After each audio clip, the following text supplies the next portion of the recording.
तो नमस्कार, आदाब, सत श्री अकाल दोस्तों। मैं रजनी स्वागत करती हूँ आपका हमारे चैनल राजस्थान ज्ञान में। तो दोस्तों, जैसा कि मैंने आपसे वादा किया था कि राजस्थान सरकार की सारी योजनाएं, जो भी लेटेस्ट योजनाएं हैं, वो मैं आपके लिए लेके आऊँगी।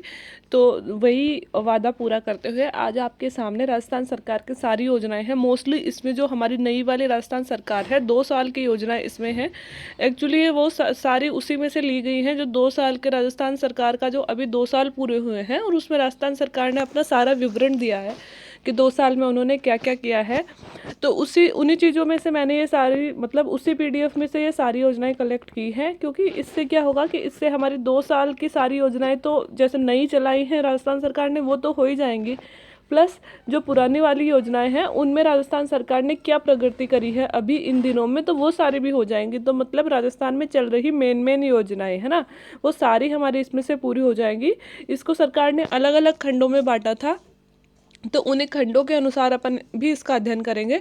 तो सबसे पहले उन्होंने दिया कृषक कल्याण में सरकार ने पिछले 2 साल में क्या क्या किया। तो थोड़ी थोड़ी सी चीज़ें, इंपॉर्टेंट चीज़ें मैंने छाटी है, तो वो हम देखते हुए चलेंगे। और थोड़ा जल्दी पढ़ूंगी क्योंकि ये लंबा हो जाएगा लेक्चर, ऐसे 7 8 9 पेज हैं शायद इसमें, तो ये बहुत लंबा हो जाएगा। तो कोशिश करूँगी एक ही लेक्चर में पूरा करने की। तो अगर समझ में नहीं आए तो पीडीएफ देख लेना और वीडियो को रिवाइज कर करके देख लेना, अच्छे से समझ में आ जाएगा। सबसे पहले कृषक कल्याण कोष उन्होंने गठित किया है राजस्थान सरकार ने। 2000 करोड़ रुपए का कृषक कल्याण कोष राजस्थान सरकार के द्वारा गठित किया गया था। और इस कोष का काम क्या होगा? किसानों को उनके उपज का सही मूल्य दिलाना तथा कृषक कल्याण से संबंधित अन्य कार्य करवाना। मतलब किसानों के वेलफेयर से रिलेटेड जितने भी काम किए जाएंगे वो इसी कोष में से किए जाएंगे। तो किसानों के हितों के लिए, मतलब किसानों से संबंधित जितने भी योजनाएं चलानी है, उसके लिए राजस्थान सरकार ने अलग से एक कोष का गठन कर दिया, जिसमें 2000 करोड़ रुपए इसमें रखे गए हैं। दूसरा दोस्तों, ये बहुत इंपॉर्टेंट है, राजस्थान कृषि प्रसंस्करण, कृषि व्यवसाय और कृषि निर्यात प्रोत्साहन नीति 2019। दोस्तों, नई नीति लेके आई थी राजस्थान सरकार कृषि प्रसंस्करण के लिए। एग्रो प्रोसेसिंग जिसे हम बोलते हैं ना, वो कृषि प्रसंस्करण, कृषि व्यवसाय मतलब कृषि को बिजनेस के रूप में, व्यापार के रूप में विकसित करना, ठीक है। और कृषि निर्यात, कृषि से जो भी हम चीज़ें पैदा करते हैं उनमें कैसे एक्सपोर्ट को बढ़ावा दिया जाए, इन सब चीज़ों के लिए एक नई नीति लेके आई थी 2019 में। इसमें कहा गया है कि कृषि प्रसंस्करण उद्योग अगर लगाता है, जैसे प्रसंस्करण क्या होता है, जैसे किसी किसान ने आलू उगाए हैं, ठीक है, तो आलू किसान उगा के क्या बेचता है? आलू किसान बेच देता है कृषि मंडी में या जहाँ भी उसके बिकते हैं, सब्जी मंडी वगैरह में। लेकिन क्यों नहीं किसान खुद ही इससे अपनी एक यूनिट लगा ले इनको प्रोसेस करने की, और इसमें इन आलूओं से वो उनको प्रोसेस करके चिप्स बनाने लगे, है ना। तो ये क्या हो गया? ये हो गया एग्रो प्रोसेसिंग, है ना। तो अगर ऐसी यूनिट कोई भी किसान किसी भी क्षेत्र की, ये आलू की बात नहीं है, जैसे सरसों उगाते हैं तो सरसों का तेल लगाने की, है ना, ऐसे किसी भी फील्ड की हो सकते हैं। गेहूं उगाते हैं तो बिस्किट बनाने की फैक्ट्री खुद लगा ले, है ना। तो अगर ऐसा कुछ होता है तो 1 करोड़ रुपए, मतलब किसान प्रसंस्करण उद्योग अगर लगाता है तो उसे 1 करोड़ रुपए तक की पूंजीगत और 1 करोड़ रुपए तक का ब्याज, मतलब कुल 2 करोड़ रुपए का अनुदान का प्रावधान सरकार करेगी। 2 करोड़ रुपए तक की सहायता सरकार करने का वादा कर रही है। इसके अधीन स्थापित होने वाली इकाइयों, उद्योगों की स्थापना, वेयर हाउस, इसमें क्या क्या होगा कि जो भी यूनिट्स किसान स्थापित कर रहे हैं, इंडस्ट्री किसान लगा रहे हैं, वेयर हाउस लगा रहे हैं, कोल्ड स्टोरेज, उन चीज़ों को स्टोर करने के लिए अपनी स्टोरेज क्षमता बढ़ा रहे हैं, और इनके निर्माण हेतु भू रूपांतरण और अन्य छूट। क्या होता है कि कृषि भूमि को अगर उद्योग लगाने में, उद्योग भूमि में परिवर्तित करवाना हो ना, तो उसके लिए एक्स्ट्रा हमें टैक्स वगैरह देना पड़ता है, तो उसमें भी सरकार हमें छूट दे रही है, भू रूपांतरण की छूट भी दे रही है, और अन्य प्रकार की छूट इसमें सरकार हमें देगी। ऋण दस्तावेजों में अगर हम ऋण लेते हैं, मतलब ये 2 करोड़ रुपए तक का हम ऋण ले सकते हैं, इसमें हमें स्टाम्प ड्यूटी, पंजीयन शुल्क, इनमें भी 100% की छूट मिलेगी। और खातेदार को 10,000 हेक्टेयर तक खाद्य प्रसंस्करण की स्थापना हेतु भू रूपांतरण की भी आवश्यकता नहीं होगी। 10 हेक्टेयर, सॉरी, अगर 10 हेक्टेयर तक की भूमि में अगर किसान अपनी खेती वाली भूमि में अब एग्रो प्रोसेसिंग यूनिट लगाता है तो उसे भू रूपांतरण करवाने की भी ज़रूरत नहीं होगी, मतलब वो कृषि के नाम पर ही ऐसे यूनिट्स लगा सकता है। तो ये है दोस्तों हमारी कृषि प्रसंस्करण, कृषि व्यवसाय और कृषि निर्यात प्रोत्साहन नीति। एक दोस्तों खोला गया किसानों के लिए किसान साथी पोर्टल, सभी कृषक योजनाओं को पेपरलेस बनाने के लिए और आवेदनों को की ऑनलाइन जांच, जियो टैगिंग, भौतिक सत्यापन आदि को बढ़ावा देने के लिए एक दोस्तों ये पोर्टल खोला गया है। इसमें क्या होता है, एक तो सारी योजनाओं का विवरण है, सारी योजनाओं का हम ऑनलाइन ही मतलब अगर किसान को किसी भी योजना का लाभ लेना है तो वो ऑनलाइन ही उसके लिए सारा आवेदन कर सकता है, उसको किसी भी पेपर की जरूरत नहीं होगी। तो इसी सब चीज़ों के लिए किसान साथी पोर्टल खोला गया है। अगली है राजस्थान सामाजिक सुरक्षा और लघु सीमांत वृद्धजन कृषक पेंशन नियम 2019। ये है किसानों को पेंशन देने वाला है दोस्तों। सीधी सी बात ये है, 55 वर्ष की अगर महिला किसान होगी और 58 वर्ष का अगर पुरुष किसान होगा तो 750 रुपये की मासिक पेंशन दी जाएगी, प्लस 75 वर्ष से अधिक आयु के किसानों को 1000 रुपये की पेंशन दी जाएगी। तो ये दोस्तों पेंशन दी जाती है। ये पेंशन उन लोगों को मिलेगी जो सिंपल वृद्धावस्था पेंशन दे रही है ना किसान सरकार, उसका अगर लाभ नहीं ले रहे हैं तो वो किसान होने के नाते भी ये पेंशन का लाभ ले सकते हैं। दोस्तों 3 नवीन कृषि विद्यालय खोले गए हैं। तो ये कौन कौन सी यूनिवर्सिटीज़ के अंतर्गत खोले गए हैं दोस्तों, एक कृषि महाविद्यालय कोटपुतली जयपुर में, एक कृषि महाविद्यालय बसेड़ी धौलपुर में और एक श्री गंगानगर कृषि महाविद्यालय गंगानगर में खोला गया है। ये 3 खोले जाएंगे मतलब, या फिर अभी हो सकता है खुल भी गए हों, शायद खोल ही दिए होंगे सरकार ने। तो ये 3 नए कृषि महाविद्यालय खोलने की ज़रूरत है। हमें इनको इतना डिटेल में नहीं पढ़ना है। हाँ मतलब थोड़ा बहुत अगर बहुत ही ज़्यादा डीप पेपर बनाए तो मे भी शायद दे सकते हैं, बाकी इनकी ज़रूरत हमें नहीं पड़ेगी इतनी ज़्यादा डीप। अब आगे चलते हैं, पशुपालन में सरकार कौन सी योजनाएं चला रही है और क्या क्या काम उन्होंने किए हैं। तो सबसे पहले दोस्तों मुख्यमंत्री दुग्ध उत्पादक संबल योजना 2019। जो भी दुग्ध उत्पादक है, डेयरी व्यवसाय से जुड़े हैं, उनके संबल के लिए 2019 में एक योजना लाई है। इसमें क्या होता है कि जो दुग्ध उत्पादन है मतलब जो दुग्ध उत्पादक करते हैं उनको घाटे से बढ़ावा देने के लिए प्रति लीटर दूध पर 2 रुपये की सहायता, जैसे कि 14 रुपये लीटर कोई दुग्ध उत्पादक दूध बेच रहा है तो सरकार उसे 2 रुपये की सहायता देगी 1 लीटर पर, और 16 रुपये लीटर का फायदा उसे सरकार देगी। ठीक है, तो ये है दुग्ध उत्पादक संबल योजना। और जो पशुपालक हैं उनको भी किसान क्रेडिट कार्ड जो होता था ना, जो सिर्फ किसानों को मिलता था, अब पशुपालक भी किसान क्रेडिट कार्ड योजना का लाभ उठा सकेंगे। अब दोस्तों ये है युवा कल्याण, है ना, यहाँ पे जो रेड पेन से लिखती हूँ पता नहीं वो क्यों इसमें अच्छे से दिखता नहीं है जब मैं स्कैन करती हूँ, तो कोई बात नहीं, मैं बोल दूंगी। युवा कल्याण यहाँ पे लिखा हुआ है। युवा कल्याण से रिलेटेड सरकार ने क्या कार्य किए हैं। सबसे पहले तो मुख्यमंत्री युवा संबल योजना 2019, सबसे इम्पोर्टेंट तो यही थी। प्रथम बार ट्रांसजेंडर वर्ग में महिलाओं को शामिल किया गया, वर्ग को महिलाओं में शामिल किया गया और 3500 रुपये का बेरोजगारी भत्ता इन्हें दिया गया। दोस्तों जो युवा संबल योजना वही है जिसमें हमें बेरोजगारी भत्ता दिया जाता है। बेरोजगारों को 3000 रुपये पुरुषों को दिया जाता है और 3500 रुपये महिलाओं को दिया जाता है ना, ये तो हम सबको पता है। और इस योजना का नाम है युवा संबल योजना, ठीक है, जो हमें बेरोजगारी भत्ता मिलता है। लेकिन अब इसमें सरकार ने एक नई चीज़ क्या करी है, जो भी ट्रांसजेंडर वर्ग है राजस्थान के, उनको महिला वर्ग में शामिल करके 3500 रुपये का बेरोजगारी भत्ता अब हर एक ट्रांसजेंडर को दिया जाएगा। तो ये बहुत ही अच्छा काम सरकार ने किया है। इसके अलावा बात करते हैं तो मुख्यमंत्री युवा रोजगार योजना 2019 और 20। युवा रोजगार योजना क्या है, ग्रामीण क्षेत्रों के हुनरमंद मतलब स्किल्ड जो युवा है, कौन कौन सी कास्ट के, SC ST और OBC के, है ना, उनके बेरोजगार युवाओं को ऋण दिया जाएगा ताकि वो अपने हुनर से कुछ ना कुछ आय का स्रोत कर सके। हुनरमंद मतलब जैसे किसी को सिलाई आती है, किसी को कढ़ाई आती है, किसी को बुनाई आती है, चलो किसी का नाई का काम ही आता है, लेकिन उसके पास पैसे नहीं है शॉप खोलने के लिए, तो सरकार क्या करेगी, ऐसे युवाओं को थोड़ा बहुत ऋण दे देगी ताकि क्या करें, ये रोजगार इनको मिल सके। ठीक है, इसके अलावा सरकारी नौकरियों में खिलाड़ियों को 2% आरक्षण, ये मैंने आपको उधर भी पढ़ाया था राजस्थान के करंट अफेयर में। प्रदेश के जो भी मूल निवासियों को राष्ट्रीय व पैरा ओलंपिक प्रतियोगिताओं में भाग लेने पर सरकारी नौकरी का पात्र माना जाएगा और उसमें 2% आरक्षण इन्हें दिया जाएगा। जो भी खिलाड़ी हैं जो कि अपने राज्य स्तर पर खेल रहे हैं, राष्ट्रीय स्तर पर खेल रहे हैं, उनको तो मिलेगा ही मिलेगा। पैरा ओलंपिक मतलब पैरा प्रतियोगिताओं में खेल रहे हैं और अन्य यूनिवर्सिटी लेवल तक भी अगर कोई प्लेयर जाता है तो उनको 2% आरक्षण नौकरियों में स्पेशल दिया जाएगा। इसके अलावा युवाओं के लिए क्या किया गया है, out of the turn appointment to sports medal winners. ये मैंने आपको पढ़ाया भी था कि स्पोर्ट्स मेडल विनर हैं उनको स्पेशली सरकारी नौकरियां दी जाएंगी, वो भी बड़े पदकों की सरकारी नौकरियां दी जाएंगी। राजस्थान के राष्ट्रीय व अंतर्राष्ट्रीय पदक विजेता खिलाड़ियों को सरकारी नौकरियों में सीधी नियुक्ति दी जाएगी। तो दोस्तों ये सरकार ने युवाओं के लिए कार्य किया है। अब चलते हैं महिला सशक्तिकरण में उन्होंने क्या क्या किया है। तो दोस्तों एक योजना है राष्ट्रीय गांधी मातृत्व पोषण योजना, है ना। ये बहुत इंपॉर्टेंट है, याद कर ही लीजिएगा क्योंकि ये कई बार पूछी जा चुकी है और चर्चा में रहती भी अक्सर।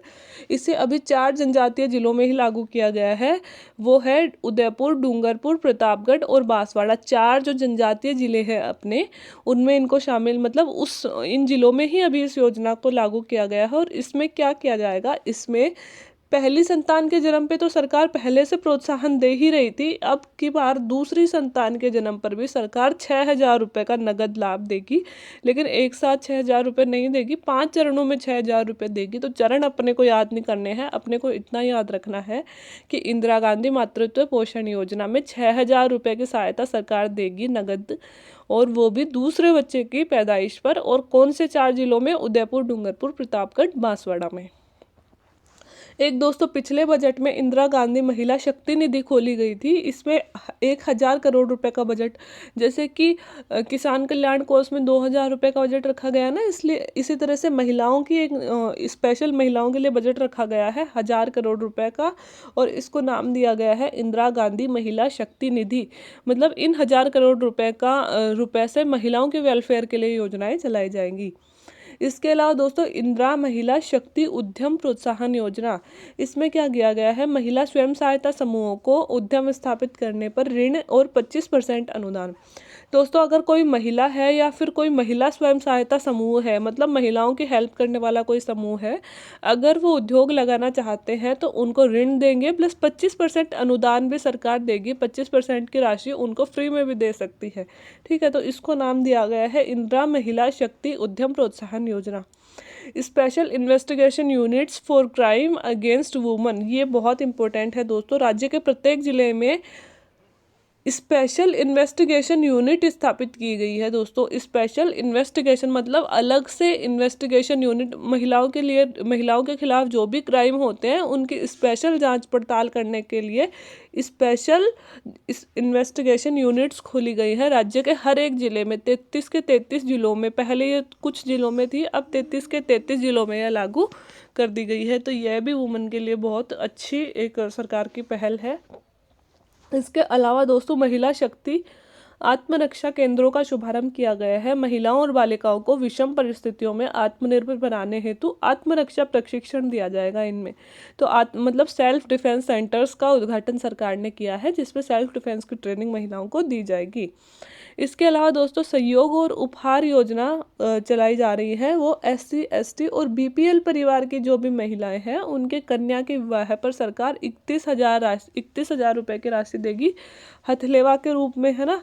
और अगर कन्या 10वीं पास है तो 10,000 और बढ़ा दिए जाएंगे, और अगर कन्या BA पास है तो 20,000 और बढ़ा दिए जाएंगे। ऐसे सरकार सहायता देगी गरीब वर्ग के लोगों को, प्लस SC ST वर्ग की महिलाओं के बच्चों के विवाह पर। इसके अलावा विधवा विवाह हेतु उपहार की राशि के रूप में 30,000 से बढ़ाकर अब 51,000 कर दी गई है। अगर मतलब विधवा के विवाह को प्रोत्साहन देने के लिए सरकार ने पहले 30,000 रुपये की प्रोत्साहन राशि दी जा रही थी, लेकिन अब इसे बढ़ाकर 51,000 रुपये कर दिए गए हैं।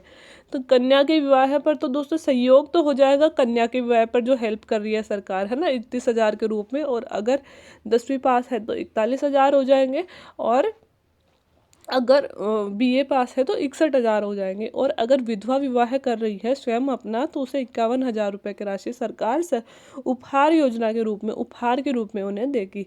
इसके अलावा एक और इम्पोर्टेंट काम किया गया है, PDS की जो भी दुकानें हैं उसमें 30% महिलाओं को आरक्षण दे दिया गया है दोस्तों। 33% नहीं, 30%, ये कंफ्यूज कर सकता है, याद रखिएगा।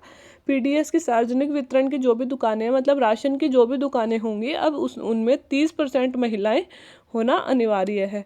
और दोस्तों पोषण वाटिका भी कई जगह खोली गई है। जो आंगनवाड़ी केंद्र हैं उसमें क्या किया जाएगा, अपने परंपरागत जो भी, जैसे गिलोय के पौधे हैं या फिर ऑर्गेनिक पालक है, ऐसी खेती करवाई जाएगी और इससे वहाँ पे आने वाले बच्चों को मतलब अच्छा पोषण मतलब मिड डे मील और ये जो खाना दिया जाता है ना, तो वो अच्छा खाना उनको दिया जाएगा, तो वो पोषण वाटिका है। तो ये है दोस्तों महिलाओं से रिलेटेड। इसके अलावा देखते हैं चिकित्सा और स्वास्थ्य से रिलेटेड सरकार ने क्या क्या कार्य किए हैं। तो मुख्यमंत्री निशुल्क दवा योजना, ये तो पहले से चल रही थी, हम सबको पता है, लेकिन अब इसमें क्या किया गया है, निशुल्क दवाओं की संख्या 607 से बढ़ाकर 712 कर दी गई है। याद रखना, ये बहुत चर्चा में रहती है ये योजना, तो अब याद रखना 712 निशुल्क दवाएं अब वितरित की जाएंगी। ठीक है। आयुष्मान भारत महात्मा गांधी राष्ट्रीय स्वास्थ्य बीमा योजना, ये तो मैंने पहले आपको कईयों बार पढ़ा दिया है। इसमें भारत सरकार, राजस्थान सरकार ने क्या किया है, सामाजिक आर्थिक जनगणना के साथ खाद्य सुरक्षा योजना के लाभ लेने वाले भी इसमें पात्र कर दिए गए हैं, है ना। बाकी हमने उधर पढ़ ही लिया था, तो यहाँ डिटेल में नहीं पढ़ाऊंगी। इसके अलावा दोस्तों शुद्ध के लिए युद्ध अभियान, ये जो चल रहा है कि हमारे मिठाइयों की दुकानें पे छापे नहीं डाले जाते सरकार के द्वारा, पनीर में ये मिलावट पाई गई, तेल में ये मिलावट पाई गई, नकली मिठाइयाँ, नकली घी, है ना, ये सारा इसी अभियान के तहत हो रहा है कि खाने को शुद्ध रखा जाए, तो इसका नाम है शुद्ध के लिए युद्ध अभियान। 12 जनता क्लिनिक खोले गए हैं। जनता क्लिनिक दोस्तों वो क्लिनिक होते हैं जिसमें मुफ्त में सरकार दवाइयाँ वितरित करती है, तो ऐसे 12 क्लिनिक भी राजस्थान में खोले गए हैं। खसरा रुबेला अभियान चलाया गया है दोस्तों। खसरा और रुबेला को खत्म करने के लिए 2019 में इनकी वैक्सीन और दवाइयाँ वितरित करने के लिए स्पेशल खसरा और रुबेला अभियान चलाया गया है। जननी सुरक्षा योजना हमने पढ़ा ही था, मतलब इधर नहीं पढ़ा है वैसे, कि जननी सुरक्षा योजना होती है कि महिला बच्चे के जन्म पर ग्रामीण क्षेत्रों में 1400 रुपये और 14,000 नहीं है, 1400 रुपये, और शहरी क्षेत्रों में 1000 रुपये की नगद सहायता माता के स्वास्थ्य के लिए सरकार देती है, उसे बोलते हैं जननी सुरक्षा योजना। ठीक है। इंदिरा प्रियदर्शनी बेबी किट, दोस्तों बच्चों के लिए एक किट दिया जाता है जिसमें बच्चों के लिए विभिन्न प्रकार की दवाइयाँ, थोड़े गर्म कपड़े और उसके पोषण से रिलेटेड कुछ चीज़ें सरकारी हॉस्पिटल में अगर बच्चा पैदा होता है तो वो दी जाती हैं, इसे बोलते हैं इंदिरा प्रियदर्शनी किट। एक मुझे सबसे इम्पोर्टेंट लगी, ये राष्ट्रीय टेली कंसल्टेशन, है ना, ये प्रारंभ की गई है। इसमें क्या होगा, टेली कंसल्टेशन का नाम से ही समझ में आ रहा होगा, मरीज सुरक्षित रूप से अपने घर से ही ऑनलाइन चिकित्सक से निःशुल्क सेवाएं प्राप्त कर सके। इसके लिए 6530 टेली कंसल्टेशन नंबर हमको दिया गया, 6530। ये दोस्तों ऐसा नंबर है जिसपे हम फ़ोन करके अगर हम बीमार हो रहे हैं तो ऑनलाइन चिकित्सक से हम सहायता ले सकते हैं, और वो हमें ऑनलाइन ही हमारी जांच कर देगा। जैसे कि हम उसे बता देंगे कि हमारे बुखार हो रहा है, जुकाम हो रहा है, और वो हमें वहाँ से दवाइयाँ लिख के दे देगा और हम उन दवाइयों को खरीद सकते हैं। तो यह भी एक अच्छी पहल है कि अगर हम हॉस्पिटल में जाने में समर्थ नहीं हैं तो हम टेली कंसल्टेशन से सहायता प्राप्त कर सकते हैं। तो नंबर हमारे डेली जीवन में भी यूज़ आ सकता है, 6530 नंबर है इसका, तो ये आप याद रख सकते हैं। मुख्यमंत्री निःशुल्क जांच योजना, पहले जांच 70 तरह की होती थी, अब 90 तरह की जांचें मुफ्त में हम करवा सकेंगे। तो दवाइयाँ 712 कर दी गई हैं, जांच बढ़ाकर 90 कर दी गई है, तो ये भी आप याद रख सकते हो। इसके अलावा दोस्तों चलते हैं शिक्षा में। तो शिक्षा में दोस्तों की गई है आनंदम पाठ्यक्रम। तो क्या है आनंदम पाठ्यक्रम, महात्मा गांधी की 150वीं जयंती चल रही थी 2019 में, तो उनके ट्रस्टीशिप सिद्धांत से प्रभावित होकर यह पाठ्यक्रम चलाया गया। पाठ्यक्रम का नाम है आनंदम पाठ्यक्रम। महात्मा गांधी जी के ट्रस्टीशिप सिद्धांत याद है क्या था? ट्रस्टीशिप सिद्धांत ये था कि जो भी बड़े लोग हैं जिनके पास अतिरिक्त पैसे हैं, वो पैसे उनके नहीं हैं, वो उनके मालिक नहीं हैं, बल्कि वो उनके ट्रस्टीज़ हैं, है ना, उन पैसों के। तो उनका ये कर्तव्य है कि उनको जितनी ज़रूरत है उतने उन पैसों का उपयोग करें और बाकी जो पैसे हैं वो जनता के हित में लगाएं। तो इसे उन्होंने नाम दिया था ट्रस्टीशिप सिद्धांत। ठीक है। तो यही एक पाठ्यक्रम ऐसा ही कुछ चलाया गया है। इस नवाचार का उद्देश्य विद्यार्थियों में समाज सेवा और परोपकार की भावना जगाना है। तो गांधी जी के ऐसे विचारों को बच्चों से जोड़ा जाएगा। ठीक है। राजीव गांधी ई कंटेंट बैंक भी चलाए गए हैं दोस्तों। ई कंटेंट बैंक के नाम से पता चल रहा होगा कि इलेक्ट्रॉनिक कंटेंट हमें दिया जाएगा। किस चीज़ का कंटेंट देंगे? राजकीय महाविद्यालयों के विषयों के वीडियो के व्याख्यान, जितने भी मतलब राजकीय महाविद्यालय हैं उसमें जो भी विषय पढ़ाए जाते हैं उन सब के वीडियो बनाकर दोस्तों और अपडेट ऑनलाइन डाल दिया गया है। तो बच्चे, यही है राजकीय गांधी ई कंटेंट बैंक, इसे नाम दे दिया गया है, कि तहत YouTube channel, WhatsApp, Google drive आदि के द्वारा इन्हें साझा कर सकते हैं, ले सकते हैं। ठीक है। तो ये एक वेबसाइट होती है, वहाँ पे जाके हम सारे वीडियोस लेक्चर्स ऐसे इकट्ठे कर सकते हैं, जो भी कॉलेजेस के वीडियो है। एक दोस्तों एक अच्छी पहल सरकार की है नो बैग डे।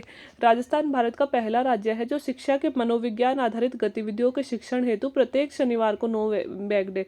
दोस्तों हम लोग क्या करते हैं, किताबी ज्ञान देते हैं। जैसे कि नई शिक्षा नीति में भी मैंने आपको पढ़ाया था कि नई शिक्षा नीति व्यवहारिक शिक्षा पर आधारित होगी, तो किताबी ज्ञान से अलग हटकर राजस्थान सरकार क्या कर रही है पहली बार, और भारत में भी पहली बार शनिवार को नो बैग डे होगा। उसमें साइकोलॉजी की शिक्षा दी जाएगी दोस्तों, है ना, मनोविज्ञान की शिक्षा दी जाएगी, दैनिक जीवन बच्चों को अपने जीवन में मतलब कैसे क्या यूज़ कर सकते हैं उस तरह की शिक्षा हर शनिवार को दी जाएगी। इसमें अलग अलग थीम भी रखे गए हैं हर एक शनिवार की। जैसे कि पहले शनिवार की थीम है राजस्थान को पहचानना, दूसरे शनिवार की थीम है भाषा कौशल का विकास करना, तीसरे शनिवार की थीम है खेलेगा राजस्थान, तो इसमें अलग अलग खेल खिलवाए जाएंगे तो बढ़ेगा राजस्थान। ठीक है, चौथे की थीम है मैं भी वैज्ञानिक हूँ, मैं भी हूँ वैज्ञानिक, तो मतलब बच्चों को ऐसे कुछ प्रोजेक्ट दिए जाएंगे या फिर कुछ भी एक ऐसी लाइन दे दी जिसमें बच्चों को बोलेंगे आप इसमें कुछ अलग करके दिखाओ, है ना, कुछ भी ऐसे करवाएंगे। और पांचवा है बाल सभा मेरे अपनों के साथ, कुछ बाल सभाएं करवाई जाएंगी। मतलब बात ये है कि उन्हें व्यवहारिक ज्ञान दिया जाएगा, साइकोलॉजी की शिक्षा दी जाएगी और बिना किताबों के पढ़ाने की कोशिश की जाएगी हर शनिवार को। ज्ञान संपर्क पोर्टल है दोस्तों, इसमें क्या किया गया, भामाशाहों द्वारा किसी भी विद्यालय को दान दिया जा सकता है, तो ये तो पहले से चला आ रहा था। महिला अपराधों के विरुद्ध जागरूकता लाने हेतु 10वीं और 12वीं के पाठ्यक्रम में दोस्तों महिलाओं से रिलेटेड चैप्टर अलग से शामिल किए गए हैं। ठीक है, निशुल्क डिजिटल शिक्षा दी जा रही है, 6वीं से 12वीं तक दोस्तों निशुल्क डिजिटल शिक्षा ले सकते हैं सरकारी स्कूल के बच्चे भी, अगर उनके पास मोबाइल है तो, और पूरी 6वीं से 12वीं तक की शिक्षा डिजिटल मतलब ऑनलाइन उपलब्ध है। एक है दोस्तों दीक्षा पोर्टल। दीक्षा पोर्टल क्या है, पहली से 10वीं तक पाठ्य सामग्री QR कोड के माध्यम से। दीक्षा पोर्टल में ये है दोस्तों कि QR कोड बना दिए गए हैं, तो पहली से 10वीं क्लास तक का जैसे कि QR कोड होता है हर एक क्लास का, उसमें QR कोड को सिर्फ स्कैन करके सारी बुक हमारे सामने आ जाएगी, तो वो चीज़ यहाँ पे की गई है। ठीक है, एक दोस्तों है शाला संवाद। शाला संवाद क्या है, शाला दर्पण पोर्टल पर विषय संबंधी संख्याओं पर सीधे विज्ञ शिक्षक के से समाधान हेतु विकसित किया गया है। मतलब शाला दर्पण में ये है कि किसी भी विषय में हमें प्रॉब्लम आ रही है तो इस पोर्टल पे जाके हम सीधे उस विषय के टीचर से संवाद करके उस समस्या का समाधान कर सकते हैं। तो यह एक ऐसा पोर्टल सरकार के द्वारा बनाया गया है। एक है दोस्तों देववाणी ऐप। देववाणी ऐप क्या है, संस्कृत शिक्षा विभाग द्वारा बनाया गया है और संस्कृत शिक्षा के विद्यार्थियों को गुणवत्तापूर्ण सामग्री। अब हिंदी के बच्चों को के लिए तो इतने सारे पोर्टल सरकार ने बना दिए हैं ना, लेकिन संस्कृत शिक्षा के लिए भी बनाया गया है देववाणी ऐप। ठीक है, एक दोस्तों अब पढ़ते हैं सामाजिक सुरक्षा से रिलेटेड सरकार ने क्या क्या काम किए हैं। दोस्तों पालनहार योजना। पालनहार योजना क्या थी, पहले थी कि कोई भी अनाथ बच्चा हो उसको अगर कोई पालता है तो उसकी सरकार क्या मतलब उसकी सरकार नगद रूप से हेल्प करेगी अगर अनाथ बच्चे को कोई पालता है। तो अब उस अनाथ बच्चे को सगे भाई बहन भी उसके पालनहार बन सकते हैं। अगर अनाथ है और उसके ही सगे भाई बहन उसको पालते हैं तो सरकार उनको भी वित्तीय सहायता देगी। एक दोस्तों राजस्थान जन आधार योजना 2019। हम सबको पता है कि आधार की जगह हमारे यहाँ जन आधार चल रहा है, तो ये क्या है, ये है सार्वजनिक वितरण प्रणाली है, सामाजिक सुरक्षा सार्वजनिक वितरण प्रणाली मतलब PDS, जो भी हम राशन वगैरह लेते हैं, सामाजिक सुरक्षा पेंशन, जो भी हम पेंशन लेते हैं वृद्धावस्था की या फिर जो फौजी वगैरह लेते हैं पेंशन वो, आयुष्मान भारत महात्मा गांधी राजस्थान स्वास्थ्य बीमा योजना, आयुष्मान की भारत के तहत जो भी स्वास्थ्य बीमा का हम लाभ उठाते हैं आदि 114 सेवाओं को, कितनी 114 सेवाओं को प्रत्यक्ष लाभ हस्तांतरण हेतु जन आधार प्लेटफॉर्म से जोड़ा गया। अब दोस्तों इन सारी सेवाओं में आधार की जगह जन आधार से जोड़ दिया गया है। अब हमारे पास एक ही कार्ड चाहिए, हमें वो है जन आधार।